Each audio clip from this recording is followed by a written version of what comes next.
Bonjour les amis, j'espère que vous allez bien. Je ne vous ai pas oublié. Aujourd'hui, je vais vous faire la lecture d'un extrait d'une histoire courte qui est publiée dans mon recueil de nouvelles. Le recueil s'appelle Fragments d'au-delà et la nouvelle, elle s'appelle Un ange est parti. Allez, on commence. Dans la lumière tamisée de la pièce, il se faisait face, séparé par une table à la décoration un peu inquiétante. L'heure était aux révélations, l'instant était solennel. J'entends un L, peut-être un S là.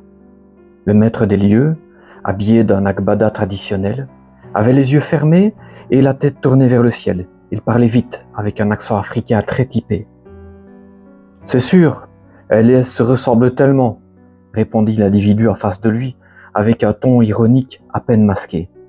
« C'est présentement un S, Stéphanie. »« Ah non, raté. »« C'est lui alors. »« Ah, j'entends clairement Sophie, c'est Sophie qui parle là. »« Pas de Sophie non plus, » répondit l'homme un peu moqueur. « Mais si vous faites toute la liste des prénoms en S, vous finirez bien par tomber sur quelque chose de juste. »« C'est Sophie, je suis sûr, je me trompe jamais. Elle est en colère et te met en garde là. Laisse-moi me concentrer, tu as compris ?» L'Africain écarquilla ses yeux avec exagération tout en prononçant cette dernière parole. Sévère, il fixa son invité dans une tentative d'intimidation, avant de poursuivre. « Elle parle pas toujours clair, hein, c'est flou. Il y a du brouillard autour de toi, monsieur. Beaucoup de choses que tu dis pas. Beaucoup de secrets. Toi-même, tu sais, n'est-ce pas ?»« Ah oui, moi je sais, » répondit Bernard. « Mais je ne suis pas ici pour vous dire ce que je sais. Je suis ici pour que vous me disiez ce que je ne sais pas. » Blasé par cette situation, Bernard se renfrogna sur sa chaise. C'était inutile de poursuivre. Il avait déjà tiré les conclusions qui s'imposaient face à ce simulacre de séance. Les masques tribaux, la décoration riche et chaleureuse, ce n'était que de la poudre aux yeux, comme pour toutes les autres fois. Il observa ce charlatan faire de drôles de simagrées. Celui-ci, face à un client réfractaire, essayait probablement de gagner du temps. Bernard ne put s'empêcher de pousser un soupir bruyant. « Je ressens une perturbation vibratoire grave, une résurgence mimétique, » intervint le professeur Ndogdo. « Je suis presque sûr que c'est une interférence égrégorique transgénérationnelle. Je vais vérifier, je reviens tout de suite. » L'homme se leva et franchit un rideau de porte en perles de bois qui dissimulait la pièce d'à côté. Bernard était éberlué par le charabia absurde que cet individu venait de prononcer. Il était à deux doigts de partir, amusé et agacé à la fois. C'est la curiosité qui le maintenait assis sur cette chaise inconfortable. Le marabout revint dans le cabinet de voyance après 2 minutes d'absence. Il avait un petit sac de tissu entouré de ficelles noires dans la main, décoré de plumes et de clous rouillés. Le plus sérieusement du monde, il se rassit à sa place et déballa quelques colifichets gris-gris en os. Il dévida ensuite une 30aine de centimètres de papier aluminium, hors du rouleau qu'il avait posé sur la table, et l'arracha net. Il chiffonna lentement la feuille pour en faire une boulette, tout en marmonnant quelques obscures incantations. « Non mais vous plaisantez » s'exclama Bernard. « Vous n'allez pas me faire le coup de la boule d'aluminium pour me faire croire que je suis envoûté. » « Je ne sais pas de quoi tu me parles, mon frère, mais je t'assure que tu cours en danger. Les esprits de mes ancêtres me préviennent d'un grand malheur pour toi. Je dois extirper le mal de ton corps avant qu'il ne soit trop tard. » Il ferma les yeux, posa la boulette sur la paume de sa main gauche et la fit tourner lentement, comme si elle était devenue brûlante.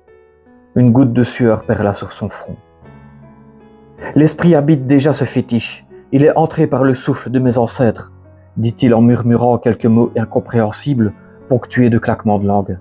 « Muntu Yantnuala, que l'esprit ancien parle. Regarde, le métal absorbe ce qui ne peut être vu. Le fétiche blanc a capté ton malheur, je sens l'énergie. Ton aura est fendue, brisée par le maléfice. »« Ouais, c'est ça, n'importe quoi. Bon, on va en rester là. Moi, les esprits viennent de me révéler qu'il était temps que je parte. » Bernard se leva aussi sec et enfila sa veste qui pendait au dos de la chaise. Dis là, mon frère, tu peux partir quand tu veux, mais tu me dois 90 € pour la consultation. Sidéré par l'audace de cet imposteur, Bernard prit quelques instants afin de pouvoir rebondir sur cette phrase. Il fit mine de sortir son portefeuille, juste avant d'esquisser un sourire. Eh bien, soit on en reste là, soit je vous donne l'argent et je vais porter plainte pour escroquerie dès que je sors d'ici. Je fais quoi? C'est toi qui décides, mon frère.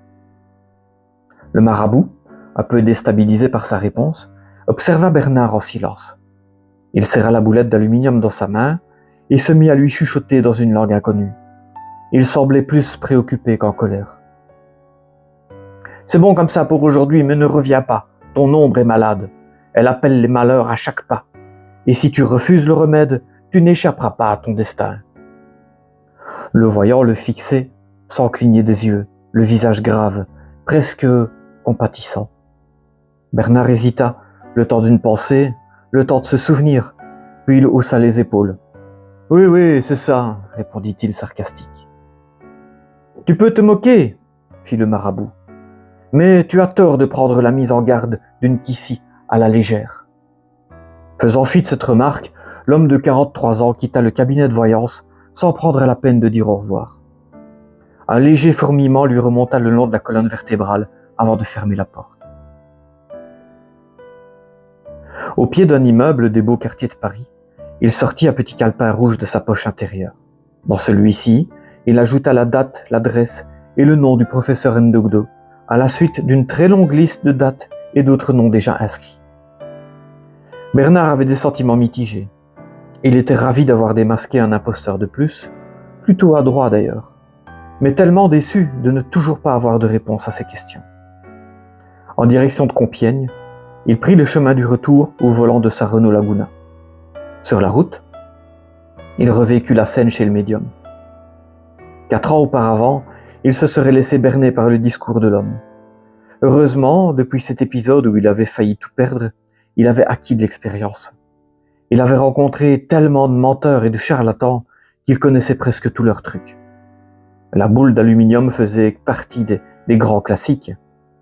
À quelques détails près, selon la variante du truc employé. Après quelques passe-passe et incantations, le faux sorcier place une boulette de papier alu dans la main du client. Il lui annonce ensuite que si ça commence à chauffer, c'est que le maléfice réagit à l'objet fraîchement consacré. Évidemment, le métal réfracte la chaleur de la main, ce qui donne l'impression que la température augmente. La suggestion mentale s'occupe de faire le reste pour persuader le pigeon qu'il a besoin d'être désenvoûté. Pour Bernard, depuis cette monstrueuse arnaque où le gourou lui avait laissé croire qu'il communiquait avec sa femme défunte, les démasqués étaient devenus une croisade. Bien sûr, il s'accrochait farouchement à l'idée de découvrir un véritable médium. Après une période où il envisageait le suicide comme seule possibilité d'avenir, il nourrissait l'espoir d'être un jour réellement en contact avec l'amour de sa vie, trop tôt disparu. Cela lui donnait une raison de vivre et la force de se lever le matin. Une bonne heure de trajet plus tard, il rentra chez lui, une belle villa située en face d'un terrain de golf. De tous ses biens immobiliers, c'était le seul qu'il avait réussi à préserver de la saisie. Il avait dilapidé tout son patrimoine pour enrichir cet escroc. Celui-ci devait probablement mener la grande vie dans un pays chaud. Sans attendre, il se mit sur son ordinateur afin d'écrire un article bien cinglant sur Ndogdo. Au début, il avait bien essayé de porter plainte, multipliant les dénonciations aux impôts, sans succès. Alors, il avait trouvé un autre moyen pour combattre ce fléau d'arnaqueurs. Son blog, en partenariat avec l'agence antisecte La Milivude, était à présent suivi par plusieurs milliers de personnes. Il récoltait avis et témoignages afin de constituer une base de données de plus en plus fournie, sans négliger les dons qui lui permettaient de couvrir les frais de ses investigations. Une fois l'article terminé, qui démolissait sans la moindre pitié la réputation de cet homme, Bernard consulta sa messagerie. Au milieu des publicités, il remarqua une demande d'aide d'un de ses habitués, Alain Croux. Encore un autre qui avait failli tout perdre, bercé de promesses de guérison miraculeuse pour la maladie de sa mère. Celle-ci était décédée rapidement, malgré le flacon d'une eau de jouvence qui lui avait coûté l'équivalent d'une berline neuve. Heureusement, dans son malheur, Le décès prématuré de sa mère n'avait pas laissé le temps à l'escroc de vider ses comptes bancaires. Dans ce courrier, Alain lui parlait d'un rebouteux dans la région de Valenciennes. Il lui demandait s'il avait des informations à son sujet et s'il pouvait avoir confiance en ses services. Bernard lui répondit qu'il ne savait pas de qui il s'agissait, mais qu'il allait faire le nécessaire au plus vite et qu'il le tiendrait informé. Méthodiquement, il prit rendez-vous avec ce fameux personnage dès son courrier électronique terminé.